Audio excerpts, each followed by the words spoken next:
Zion Lexx, welcome. How are you? I'm doing well, my sister. I'm doing well. How are you? I'm fantastic. Thank you so much for joining me. Lately, I thought it was only right, and we just discussed this before we got the internet started. Before we got the interview, I said the internet started. We're going to get the internet started now. The interview started that I brought someone who has been a part of the, quote, conscious community for quite some time. You and Brother Polight, Sinetta, I call him Sanita, have over 20 years of debate and can I say Hotep experience? Because you guys did some debates in Hoteps and things like that. And so just in case people aren't aware of what a Hotep is, could you explain it to them from your perspective since you are a part of the conscious community? Okay, so me being a person who's more so on the biblical end that promotes the Bible. The way I was introduced to the Hotep community is that they are an attempt at a revival of ancient African spirituality. Okay. Right? So they're trying to go into the ancient way of the ancestors, as it were, to revive those ideas, those truths that us today, the living descendants, that we could live, prosper, and begin to create something anew through. Right, okay. So you can probably put it in the category of, I guess, calling it like New Age spirituality. Okay, are you a preacher? In a sense, yes, I'm a minister. Yes. Okay. And so I want everything on the table. I know this can be a very touchy subject because a lot of people don't like to discuss spirituality or their religion, but we're here to talk about what's been going down because, of course, we got things that go down in Christianity. We got things that go down in, the atheist community, anything. And so I think every community has their good and their bad. That's what creates the balance of it all. And unfortunately, we've had to bring forth some very devastating information about one of your, quote, spiritual leaders who goes by the name Brother Polight, better known as Michael Nowak, who's been recently charged with sexual battery, contributing to the delinquency of a minor, and another charge I can't think, engaging in sexual acts with a minor between the ages of 12 and 17. 2 are felonies. 1 is a misdemeanor. These are very, very serious charges. And he has recently just turned himself in. He was released on an error bail that will be corrected per my sources. And so, because I know he is out and a lot of people are like, how could he commit such a heinous crime and yet be out? That was an error. And they are fixing that as we speak. However, you and I came to across each other when I did premiere this story on my platform. Now, a lot of my viewers were kind of confused, like, wait a minute. And I'm like, listen, if you have followed African spirituality, if you have tried to understand, where we come from and how it's all been just kind of blurred out so that we don't know who we are as an African people, you will then know who Brother Polight is and a lot of other guys. And I don't want to mention their names because I don't want them being roped into something that's so heinous as the crime that Brother Polight, aka Michael Nowak, has committed, or I can say allegedly committed, against a 14-year-old girl who is the daughter of his ex-girlfriend. And so when you heard the news, were you familiar with my channel? I was thoroughly familiar with the channel, absolutely. Okay. I'm actually a subscriber to your channel long before all of this. Oh, well, thank you, because I know a lot of the, African ministers, they ain't for my work. You know what I'm saying? They're like, hold up. Well, you are appreciated by a good few of us, for sure. Thank you. I appreciate that. Now, just in case people don't know, you do host your own show here on YouTube titled Zion Lexx TV, and you do cover a lot of the things that are going on within the Hotep community and surrounding a lot of the so-called spiritual leaders. And you've been on Brother Polight's ass for quite some time. I've noticed that. And so I do commend you because you did see something and you spoke out on it before anybody else decided to call BS for BS. Now, when you initially heard the news, what was your initial reaction? My initial reaction, unfortunately, was not one of shock. Why so? Because of the track record. Michael Nowak, aka Brother Polight, he's on record stating that his master teacher, who is now in jail, incarcerated, a fellow by the name of Mr. York. Yeah, Dr. York. Dr. Malachi York, just in case people are wondering who he is. Yeah. Right. Dr. Malachi Z. York. He is accused and convicted of several counts of rape involving, in particular, minors. Brother Polight interviewed one of the victims, and the victim was frustrated that Brother Polight was defending Malachi Z. York.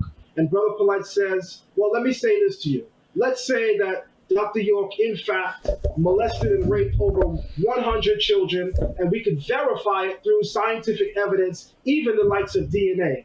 He said, I would still have to regard Dr. York as my father and as my God.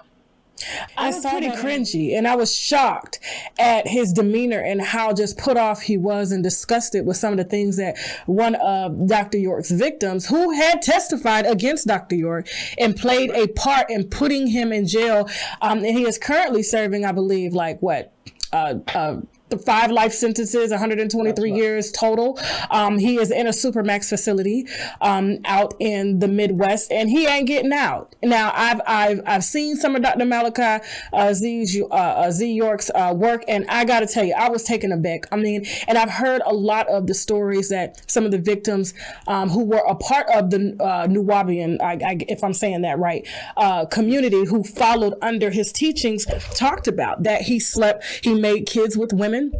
And then once those kids got I guess once they got their periods, or once the boys came into puberty, he would then make them sleep together to create children. And then once those children came of, I guess, what he quote age or into their coming 13, 12, sometimes 11, he would then he would sleep with them and have them make children. So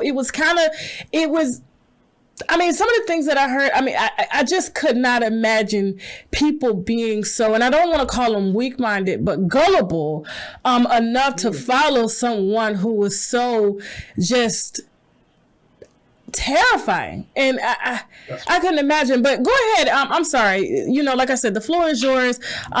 Please continue. All right. So obviously, with that type of background, when I heard this recent news, it wasn't altogether shocking. All right. What's altogether shocking is the manner in which Brother Polight has chosen to represent himself now that the news is out. That's the thing that's shocking for me and for others in the community. Right. I'd also be remiss to say that I'd add a slight correction, because the platform of the persona, the platform or the conscious community, it attracts leaders of several different communities. So none of us fall under, let's say, a Brother Polight. He's a leader in his community, I'm a leader in my community. So it attracts a bunch of different leaders that begin to come together to bring out our ideas for how we can liberate our people today. The only problem is, and I know your eyes and your ears is to this, a lot of these guys, they take this information and they pimp with it. So they're out here using the ankh to get inside of women. They're out here using, the grandiose speeches, the fact that they can speak multiple languages, the fact that they can show videos to ancient Kemet or ancient Egypt, the fact that they can take a picture next to some of the great ancestors that have known to have walked the walk, as it were, in our day and time. So the Hotep community has become the new hustle, right? It's a hustle today to preach consciousness, and Polight is at the head of that totem pole. How would you define consciousness? I would define consciousness as someone who was aware, not simply that there's a God force or a deep sense of spirituality that dwells within, but I would define consciousness as someone who is acting on the things that they know, right? For instance, Tasha, I would say to you that one of the things that makes in our community these matters to happen like this is because of basic things like a disconnect with language. When you hear someone speak, especially a black male or female, and they say something eloquent, when they finish speaking, everyone claps and says, oh, that brother is knowledgeable. Oh, that sister is knowledgeable. The reality is none of us know that. The word knowledge is a compound word, right? The first part, to know, represents the acquisition of information. Lexx is an old German word which means to act upon. So knowledge doesn't simply mean or represent what a person knows. It represents how much a person is acting on the things that they know. Okay. And that's the line that we need to divide in our community. A lot of these dudes don't practice what they preach. A lot of them are not acting upon the things that they know, but we trust them because they are so gifted with the way that they convey those ideas. Now, I'm glad that you broke it down like that, because a lot of people do, and that's why I use the word gullible, because they will just take people's words at face value. And I do like that you do practice what you preach. You are married. I don't know if you have children or not, but you're not. Brother Polight's character was real questionable. I mean, videos of him walking in pimp attire with women who are dressed, I would say, for someone who claims that they're a spiritual leader and they're out to free our people, and yet these women represented a community of women who we deem not appropriate to my standards. It wouldn't be someone that I would want my daughter to learn from. And he would walk hand in hand with a lot of these women, yet preaching to people, and people are donating to what he says, and as if this is the correct way to live. He's dead set on, polygamy being a one, and I mean, I can get into a lot of stuff here, but that's why I have you here. But I was just taken aback at how people just kind of clung to him. But when I did my research, how you put it, knowledge, and then ledge is the act upon the information that's been given to you, which is study the information. A lot of his teachings were the same. He did not, like, if you watched one hotep, one lecture here, it was all the same information, just kind of regurgitated in a different way. That's right. And he used this to get close to some of the world's biggest celebrities, Floyd Mayweather, Denzel Washington. I mean, he was pretty slick with it. And I mean, you got to give him a round of applause for him being able to kind of climb that ladder, as close as he did. But let's talk about the first time you came into contact with Brother Polight. Like, what was your initial reaction? So my first contact with Brother Polight goes back to the year 2013. Okay. And we're having a debate. Okay. Brother Polight represents the Hotep community, and they are totally anti-Bible. Okay. And, I come from a community where we still realize and place great respect on that Bible that many of our grandmothers and grandfathers, Right. died for. Right. So we were at odds intellectually, and the conscious community is mainly a debate setting where Black men and women can not argue in the sense of being volatile or physical, but intellectually debate which ideas for liberation are more practical for Black people today world over. Okay. Which, at its heart, it's an amazing concept. The only problem is when money got involved. You see, and I always say, when money becomes the catalyst for why a person comes into consciousness, you're going to always see a person fold or a person, not live to the moment, because money is the catalyst and the driving force for giving the people consciousness. So when money has become the catalyst and the driving force, it now has incapacitated the integrity of the movement and the conscious community on a whole. So our introduction is mainly as debaters, where I'm debating for the Bible and its principles and its morals, and Brother Polight is teaching its principle and its morals are outdated, and we all need to fly to Egypt and live as our African ancestors once did. Okay, that's very well put into perspective. Now, there's like so much. What I noticed when I first came into, I guess, Brother Polight and his so-called teachings is that he spoke a lot about polygamy, sex, being a man being able to be as free as he wants, you know. And even when, you know, we dropped the charges on the channel, the first thing that he said when he made his rebuttal video was that I did not do it. He didn't say that. He said, if I were to die today, I would be proud of the things that I've done because, and the first thing that came out of his mouth was, I've slept with the women that I've wanted to sleep with. Now that was pretty shocking. I don't know if you saw that.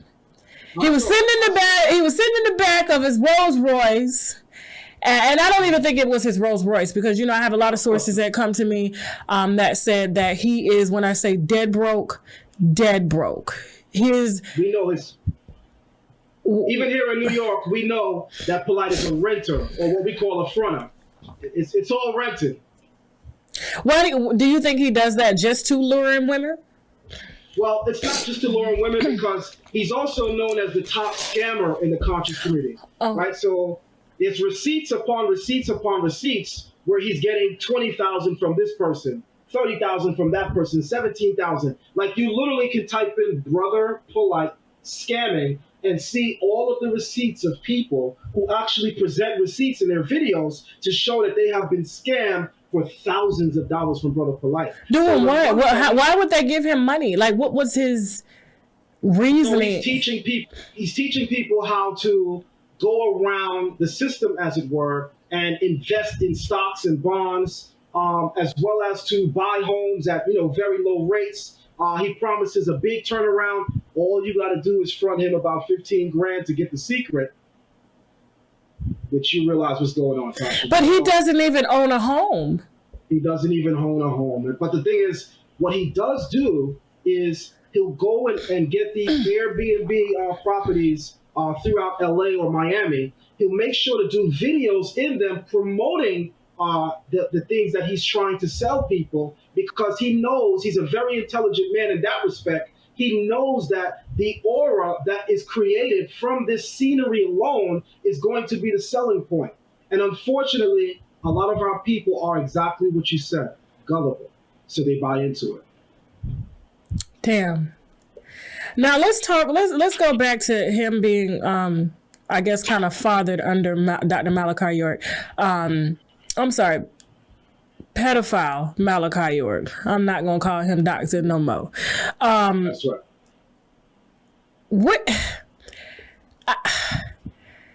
Now, you said you weren't surprised because he was kind of birthed under him. And of course, we've, like I said, I'm going to put the interview in here. Has there been any other instances besides the ones that I've put out that kind of affirmed his birth or ways that came from Malachi? Say, for instance, like I found a video, and I'm going to try to reference that video and put it in here, but he was in the car with a young lady, top down. And this is the same young lady who was referred to as his daughter, who was 15 when she left her mother, and her mother advised her against following him, and she decided to run away with him. And so I saw them in the car, and she kept saying, "Daddy, Daddy," and she had on like a short dress, and it was real. It was like you can tell that it wasn't genuine, and it was more so like a pimp situation. Yeah. Like, has there been any other instances besides what's alleged here with his girlfriend's daughter and the 15-year-old who ran away with him, who posed as his daughter but was really one of his undocumented wives? Right. So, like yourself, I have heard of that instance myself before. And when we demand more information about it, it's always, swept under the rug, which is why people like myself attack him so vehemently, because I realize that as a predator, which is what this guy is, if he's being allowed to do this time and time again, any of us that stands anywhere near him, we're just as guilty. We're culpable. So we have to speak out. We have to use our voice. So whenever we would find out the information, we'd reach out to him directly, and of course, no response. We'd reach out to those who are close to him, and of course, no response, to the point where we realize that this is not the conscious community, Sister Tasha. This is the conscious community. These people are speaking about being woke, but they're asleep. Not just sleep, but we're in a nightmare because we can't be selling consciousness and entertaining this type of behavior. So I will say that we have heard inklings of it, and I would say in my case, a full 2 years ago. And when we try to go out and seek more information on it, it's under wraps. So the greatest information that we've had on it is what everyone has seen come out in the blogger world now with reference to his cohort, Sarnetta. Okay, let's talk about Sarnetta because you've had some words for him too. And I told him, I said, listen, whatever I find on you, I'm putting it out. And the apple don't fall too far from the tree, because I feel that he's been extremely complicit in a lot of Brother Polight's behavior, because he's known from the jump about these underage women and has condoned it for, I would say, from the outside looking in, I guess monetary or just being, how would you put it, associated with someone who's associated who has access. Yes. You see what I'm saying? What are your thoughts on Sarnetta, or Sarnetta is what I call him? Okay, just as guilty, because where we come from, right, silence, right, is agreement. To have so much hidden knowledge or firsthand knowledge as he purports to have, because he alludes to it, right, yet never actually comes out to report it to the authorities, never actually comes out to condemn the brother, even yet to now has still not come out to condemn the brother. Yeah, because he was go ahead. Sorry. Go ahead.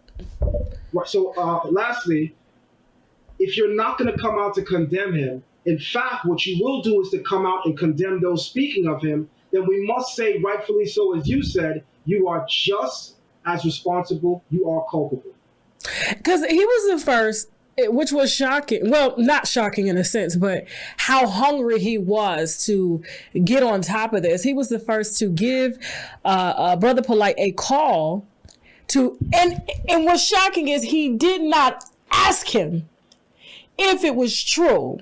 He assumed that after him knowing and putting out on his platform that there has been other underage women, but he's kind of, like you said, he'll put it out there, then he'll kind of bag back. You know what I'm saying? Like, oh, this is too touchy for me. And so when he called up Brother Polight to ask, didn't even ask him. He was just like, yeah, I hear some, some stuff going on out here. He was like, yeah, I hear the negative message. And to see them refer to sexual battery against a 14-year-old as negative, it was very dismissive. It was sickening to me that you would say that this was, oh, we don't respond to negativity, as if he was already kind of, well, I don't believe this, although I have accounts of him doing it before. As a father of 16-year-old twin daughters, to hear a grown man come out with such serious charges, and the only thing that he will speak towards is the charges are negative, and doesn't feel the sense of letting at least his followers know, I can't go into the details of the case, but what I will say is I am not guilty. I am innocent. Right. Everyone knows it is within his full legal right to at least say that. He doesn't have to say anything else, but he could have at least said that. Instead, he says, you can't cancel me. I don't work for the machine. So everyone who's talking about I'm going to get canceled because of the charges, I cannot be canceled because unlike you guys, I am the machine. I don't work for the machine. So it's the arrogance. It's the bravado. It's the blatant unconsciousness. The same characteristic that we've been seeing time and time again from many leaders that have let us down in the past, right? So he's just the latest one. And then his cohort, which is what I have to call him, because if you can't stand as a man with a backbone, and Tasha, if this wasn't your show, I'd say it the way I want to say it. You should say it. You should say it.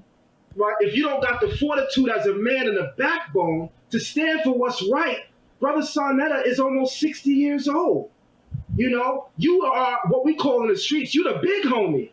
Well, not as I mean, I've seen his past and his like, I guess his records, and I mean, I feel that because he was addicted to crack for did you know that? I didn't know that. That's a revelation. I did hear. Yeah, I got the receipt. No, I got the receipts. Crack cocaine. Okay, he came up during the time when crack was very popular, and I feel that it's taken a toll on him mentally. And when I see someone his age on the internet, like engaging in straight up buffoonery, and you would call up a man that you know that has a history of doing this to try and deviate from what was really up, that's really uncomfortable for me. I totally agree. And people are following a crackhead because he still acts as if he's a crackhead. If you watch his show, it's gonna make sense. It makes sense to me now. you see it now. You even his mannerisms, the jerking, the ticking, the all off the wall, like the trying to catch something and then whoops, I need to sit my ass down. I'm a little too fast. You know what I'm saying? It's given very much lingering side effects from the 20 plus years of smoking crack. Now that is not allegedly. I have that on, like I said, we have the police, his criminal background. Because he got locked up every time he was caught smoking. Yeah. Well, he tried to do damage control ahead of you, because he did say that he was aware that people are now going to try to pry into his past. And he said the only thing that they're going to find is that I went to jail for selling drugs. No, he went to jail for selling drugs one time. The rest was smoking crack. Well, it makes sense now. Okay. And I put that out. Like I said, I told you I was not playing with these niggas. I was not playing with them. I'm not. Because it's been going on for too fucking long. And especially the way our people have been like, kind of fucked up over the years, and to see people just deliberately, just take advantage. It's over. And like I said, I wasn't trying to be funny, but I was trying to be funny. Like I said, they said the black woman is God, right? That's what they said, right? Right. You believe the black woman is God? I believe that we both come together to form the divine image. That's okay. So, but the whole time niggas say that the black woman is God. So that's why I kind of gave that sarcastic redemption of, okay, since you say the black woman is God, but yet y'all out here raping the black woman, and we're going to talk about that in a minute. You out here, using them for their money, taking advantage of them. You're not taking care of them because, like I said, all those so-called wives, that was literally a figure of speech to make women feel as if, weak women, gullible women, to feel as if they belong. But yet he was not setting up households. Now, my husband's dad comes from polygamy, and he does it right. All of his wives are straight. They're not fighting. All of the children he was in, because they all live together, not live together, but in the same vicinity. Like, oh, here's my wife's house, and he took care of all of them equally. But to say that, oh, I'm a polygamist and this is a way of life, but yet, and to preach so much, about the Bible, and well, I wouldn't say they preached about the Bible, but they're trying to take ancient, I guess, African teachings and kind of make it work for them. But that's just not how it works. When a man has several wives, you are to equally provide for them. That's right. As equally. And so let's talk about, because you came in contact, and I don't want to say the victim's name. Well, not the victim's name, but the victim's mother. You came in contact with her. You've had dialogue with her, and what you discovered was surprising. Now, I do have some information that I'm going to reveal here, but I do want you to describe that encounter of meeting the mother to the little girl, who was sexually violated by Brother Polight. Right. So we actually know each other. Okay. In brief, before all of this, right? We had met through Brother Polight at an event that me and Brother Polight had. Unbeknownst to me, I was completely unaware of the connection, who she was versus the person named in the reports, right? So I wound up reaching out to her behind the scenes once everything blew up. And when I made the connection and realized, oh, wow, it's her.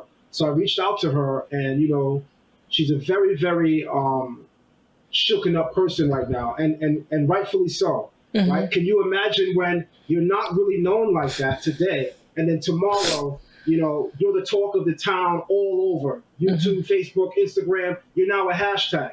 For a person who's not used to that, it could be overwhelming. On top of the pain she's already experiencing. So, you know, she did speak towards the way that she sees a lot of people in the media representing her story, right? She even asked me at times to be mindful of the way I even tell her story, to which I had to, you know, open up and say, you know what, you're right. You know, you're right. I had to actually tell her, all right, maybe I jumped the gun on this, right? So there are a lot of people who are, more importantly, not connected to her at all, right? Who are running to tell details of the story to paint her out as an irresponsible mother, right? And one of the things that I'm not at liberty to go into detail about, but I will say in brief, is that when the news comes out with regard to the details of her case, a lot of people won't necessarily be so fast to condemn her as a person who allowed this man to do what he did.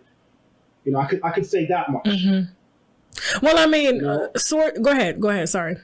I could say that much. On top of that, she definitely praised the way that she saw you handle it, you know, which we had in common. I actually said to her that I put a lot of respect on the way you're handling it because I'm already familiar with your work. So I already knew that the spirit you would handle it with, you would bring it to him hard, but you would also show that care for someone who's going through the pain. And Right. you did that in an amazing way, right? So that's what we initially spoke on. Yeah. I did hear sources that are, I guess, allegedly close to, you know, the mother and the daughter who is, you know, because they've been fighting this for a very long time. We've just, you know, like I said, when I got the report from inside of the facility, I was just like, oh, okay. So this has been under wraps for a minute because they wanted to make sure that they could nail his ass. It wasn't just going to be, oh, you're accused. And then they try to self-sabotage or sabotage anything that they try to build. And so they've been building this case since February. And I did hear that when, I guess he brought in return the little girl home, he thought it was going to be, like you said, you can't cancel me.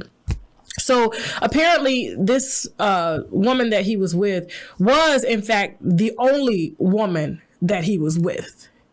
And that the talk of polygamy was just something he sold as an idea in order to maintain a certain image to the public. And so the deal was, when they did get together, was that, you know, if you're going to date me, you're going to date only me. And they were always together. There were no other women. Yes, he did go to see his, you know, daughters, but the other so-called undocumented wives were not even sexually involved with him. Is what my sources told me. And also when he returned the daughter that night severely inebriated, I'm talking about damn near foaming at the mouth from all the drugs that she had been given. And she had never done drugs before, you know, to kind of play with her memory so that if something were to be said, it would kind of be thrown out the window or shunned under because, you know, when people are intoxicated, they cannot, you know, be deemed as credible in some cases. But luckily her mother acted, and so sources close to me told me that when he did bring her back, the mom was like, "What's wrong with my daughter? Where did you go?" What, you know, and he was just like, "Oh, we just kind of went, you know, playing it off." And allegedly, she goes to get her purse to say, "I'm taking my daughter," and he literally lays on her and tells her, we should wait till the morning. I can lose my career. She's gonna be okay. We got to think of a plan to get out of this.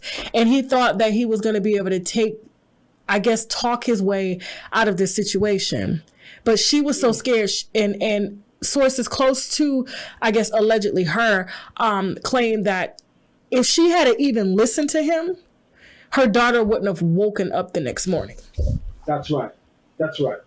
This is the same way that I'm hearing it. Okay. You know, even towards the extent that, again, as more details come out in the general public, you know, those sources that are close to, you know, having their ear to what's really being said, a lot of people are going to wind up, you know, looking at the story not altogether different with respect to Brother Polight, but with more respect towards the mother and the victim. Yeah. Because there's a lot of things that, again, people aren't really aware of, that, you know, will eventually come out as a court date coming. And obviously, you know, we can't speak on certain things, but again, you said a mouthful. Right now, I'm even hearing revelations within some of what you're saying. Okay. I just wanted to make sure, because I do know that you do have a rapport. Of course, I don't want to say anything that's going to be damaging to her case, and I'm not in contact with her. So all I have to go off with, just like when I broke the story, is what I'm given. And so, of course, the police report is kind of a collaboration of statements on what happened and how. But the DNA is definitely. If I could say something about yes, that. Please. So, please. I went to John Jay College here in New York City. It's a law college, right? Okay. And it's my favorite topic. I love law, right? So in studying criminal justice for so many years, you know, you pick up on certain things, you learn things. I'm not sure if you remember, there was a case many years ago about John Anthony Ramsey, a young girl who was raped and beaten by her stepfather. John Jay College, the professors, they were the ones that were helping on the trial. And I was in the school. I was attending John Jay at the time. So there were a lot of things that I picked up on. There's a lot of things that I learned. Having said that, there's a lot of people ignorantly saying in the public eye right now that, well, we don't know, you know, Brother Polight's guilt or innocent, because all we know is that he got locked up, and all we know is supposedly some DNA. What a lot of people have not drawn the connection with, Sister Tasha, is the fact that there was a DNA warrant and the fact that he submitted DNA on June 8th now means that the arrest that followed is because the DNA matched. So this is the issue that we're having now. He has to now explain why his DNA in the form of semen is on various parts of this 14-year-old girl. And while I can't adjudicate that in a court of law, because I'm not a lawyer to do so, nor am I going to attempt to do so, what people still need to know and understand is legalese, the legal language. The matter of fact that Brother Polight was arrested is because the DNA matched. Right. So that's the biggest problem that the public needs to now be aware of, because if the DNA matched, and when we say DNA in this case, we're obviously talking about semen, he now has to answer to the community he calls the conscious community and explain to them why a 30-year-old man's semen is all over. Almost 40. Let's say almost 40. Almost 40. And I was shocked that he was even that age because of the looks of him. Mm-hmm. Yeah. So, and I'm glad that you really, you know, kind of made that stick, because a lot of people aren't getting it. They're like, well, he's innocent until proven guilty. He was arrested after they had exactly what they needed to charge him. That's right. Otherwise, they would have charged him back in February. But they knew who they were dealing with. And so they knew that they had to come with something that he could not refute. Even in a jury of his peers, okay? In front of a jury. It's not going to fly. Children, semen on children is not, you're not going to explain that to a jury of parents.